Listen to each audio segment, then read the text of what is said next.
Мұғалімдер еліміздегі ең ірі кәсіби қауым. 500 мыңнан астам педагог Қазақстанның болашағын қалыптастыратын жандар.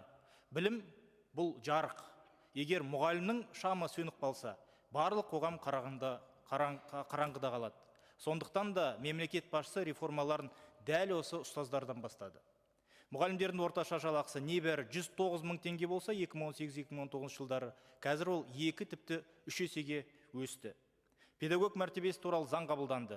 Мәжбүрлі түрде газет журналдарға жазылу, көше сыпыру, үй аралау, шексіз есеп беру міндеттері заңмен тоқтатылды.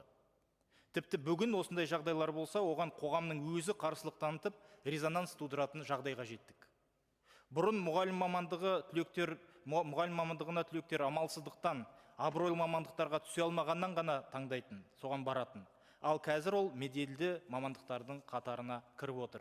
Енді бұл мамандыққа тек қана ең мықты мектептің түлектері баратын болды. Мысалы, педагогикаға түсетін талапкерлердің орташа балы 2019 жылы 55 балл болса, қазір ол 100 балдан асты. Педагог мәртебесін көтеру президенттің маңызды реформасы, әрі балалардың жарқын болашағына деген айқын қадам.